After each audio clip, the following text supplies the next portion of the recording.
Hello viewers, स्वागत है आपका हमारे यूट्यूब चैनल में। आज की इस वीडियो में मैं बात करने वाला हूं फिमोसिस के बारे में, क्योंकि ये एक ऐसी समस्या है जिससे ज्यादातर मेल्स सफर कर रहे हैं और इसके बारे में सबसे ज्यादा मेल्स और कमेंट्स भी हमें रेगुलर मिलते हैं। वैसे तो इस टॉपिक पे ऑलरेडी हमारे चैनल पे कुछ वीडियोस हैं, लेकिन इस वीडियो में मैं कुछ ऐसे क्वेश्चंस को लेकर कंपाइल करूंगा जिससे कि आप सभी की डाउट्स क्लियर हो जाएगी और आप बहुत ही आसानी से समझ पाएंगे कि आखिर फिमोसिस होती क्या है इसके होने का कारण और कौन सी ऐसी होम रेमेडीज या कुछ तरीके हैं, कुछ एक्सरसाइज हैं, मेडिसिन हैं जिससे कि आप इस प्रॉब्लम को परमानेंटली क्योर कर सकते हैं। इसके अलावा इस वीडियो में मैं आपको यह भी बताऊंगा कि क्या फिमोसिस का सरकमसीजन ही एकमात्र इलाज है या फिर नेचुरल तरीके से या फिर कुछ एक्सरसाइजेस से इसको क्योर किया जा सकता है। तो इन सभी टॉपिक पे कंप्लीट इंफॉर्मेशन पाने के लिए आपसे रिक्वेस्ट है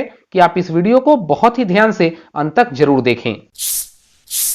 दोस्तों, सबसे पहले हम जान लेते हैं कि आखिर ये फिमोसिस होती क्या है। तो एक मेल के पेनिस का ग्लांस उसके फोर स्किन से कवर होता है और ये बिल्कुल नेचुरल और सामान्य सी बात है। लेकिन जब मेल पेनिस की फोर स्किन नहीं खुलती है, उसकी इलास्टिसिटी कम हो जाती है और वो पीछे की ओर स्ट्रेच नहीं होती है, इसी सिचुएशन को फिमोसिस बोलते हैं। फिमोसिस के कई सारे हेल्थ कॉम्प्लिकेशन भी होते हैं, जैसे फिजिकल रिलेशन बनाने के वक्त फोर स्किन में इलास्टिसिटी की कमी की वजह से फोर स्किन में कट्स लग जाती है, उनमें स्वेलन हो जाता है, इन्फेक्शन हो जाती है, कई बार फोर स्किन से ब्लीडिंग भी होती है और फिजिकल रिलेशन बनाने के वक्त उनको दर्द का सामना भी करना पड़ सकता है, जिसकी वजह से प्रीमेच्योर इजैकुलेशन भी देखने को मिलता है। और ये एक ऐसी समस्या है जिसको कि एक मेल दूसरे से शेयर नहीं कर पाते हैं और इसकी वजह से वो हाइपरटेंशन के शिकार भी हो जाते हैं। तो अब सवाल आता है कि आखिर इस फिमोसिस को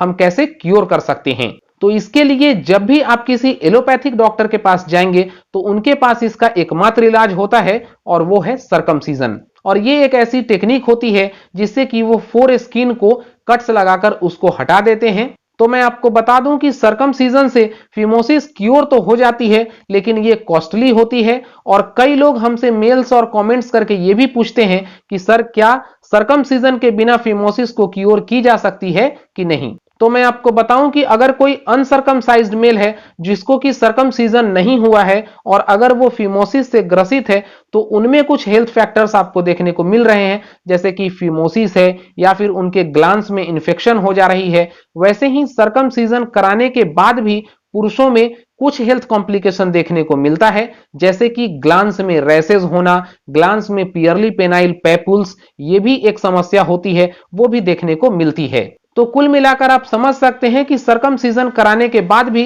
कुछ हेल्थ कॉम्प्लिकेशन आ सकती है और सरकमसीजन के पहले की हेल्थ कॉम्प्लिकेशन आप देख रहे होते हैं। तो मैटर ये करता है कि बिल्कुल नेचुरल तरीके से अगर फिमोसिस को क्योर कर लिया जाए तो इससे बेटर कुछ नहीं हो सकता है। वैसे मैं अगर फिमोसिस के कारण की बात करूं तो मैं आपको बता दूं कि एक मेल पेनिस का ग्लांस उसके फोर स्किन से कवर होता है और इसके लिए एक मस्कुलर मेम्ब्रेन होती है जिसको कि प्यूपिस्ट बोलते हैं। वैसे तो जन्म के वक्त डॉक्टर्स उस प्यूपिस्ट में कट्स लगा देते हैं, लेकिन कई बार एक बच्चे का जन्म घर में होता है या फिर अगर हॉस्पिटल में डॉक्टर्स उस प्यूपिस्ट में कट लगाना भूल जाएं तो यह समस्या आगे चलकर हो सकती है। इसके अलावा बचपन में अगर मालिश करते वक्त बच्चे की फोर स्किन को अगर नहीं खोली गई तो उसमें भी इलास्टिसिटी की कमी हो सकती है। तो नेचुरल तरीके से इसको क्योर करने का एकमात्र यही इलाज है कि आप अपने फोर स्किन में इलास्टिसिटी को बढ़ा दें। इसके लिए फोर स्किन में इलास्टिसिटी बढ़ाने के लिए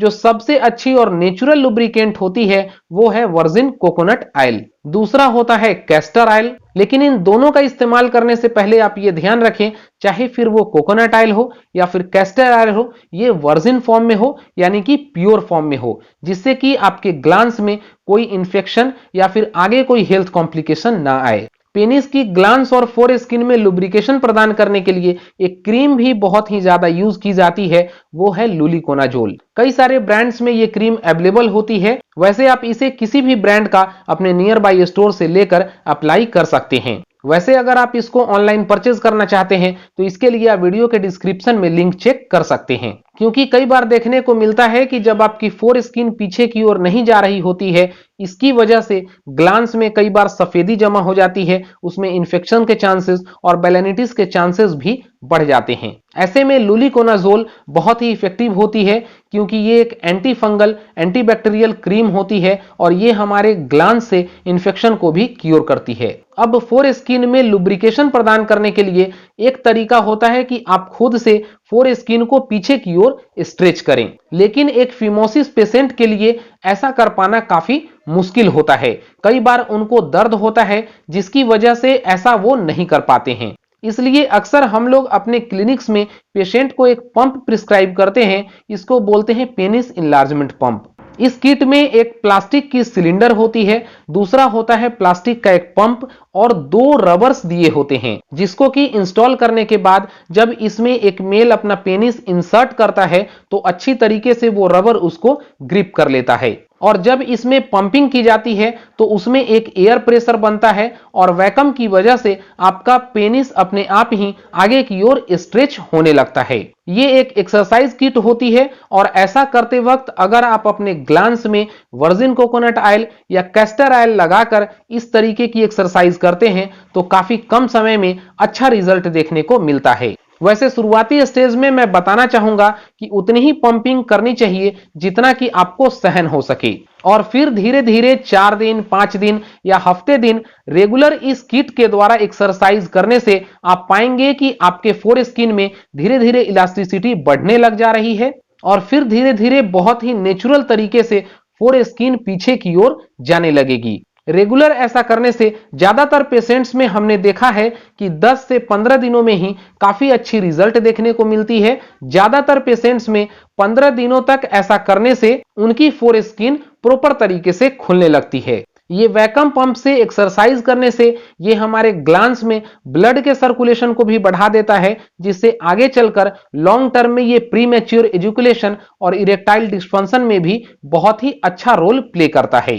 तो कुल मिलाकर देखा जाए तो ये पेनिस इनलार्जमेंट पंप यानी कि वैक्यूम पंप हमारे पेनिस की हेल्थ के लिए बहुत ही अच्छा होता है। वैसे तो आप इस पंप को किसी भी अच्छे थेरेपिस्ट स्टोर से परचेज कर सकते हैं, लेकिन अगर आपको मिलने में परेशानी हो तो इसको ऑनलाइन परचेज करने का लिंक मैं वीडियो के नीचे डिस्क्रिप्शन में डाल दे रहा हूं और पिन करके कमेंट बॉक्स में भी मैं इसके ऑनलाइन परचेज करने का लिंक डाल दूंगा, वहां से भी आप इसे ऑनलाइन ऑर्डर करके मंगवा सकते हैं। वैसे इन सब के बाद ये आपके ऊपर डिपेंड करता है कि आप नेचुरल तरीके से अपने फोर स्किन को ओपन करना चाहते हैं, उसमें इलास्टिसिटी चाहते हैं, या फिर आप चाहें तो सर्कमसीजन भी करा सकते हैं। तो अगर फिमोसिस के ऊपर आज की हमारी ये वीडियो आपको अच्छी और ज्ञानवर्धक लगी है तो इस वीडियो को लाइक करें, ज्यादा से ज्यादा लोगों तक शेयर करें, ताकि इस टॉपिक पे उनको भी प्रॉपर और साइंटिफिक इंफॉर्मेशन मिल सके। और अगर आप हमारे इस वीडियो पे नए हैं तो इस वीडियो के नीचे रेड कलर के सब्सक्राइब बटन को क्लिक करें और बगल में बनने वाले बेल के आइकन पे भी प्रेस कर लें, ताकि इसी प्रकार से हेल्थ से रिलेटेड और ज्ञानवर्धक मेरे चैनल पे आने वाली हर वीडियो का नोटिफिकेशन आपको मिलती रहे।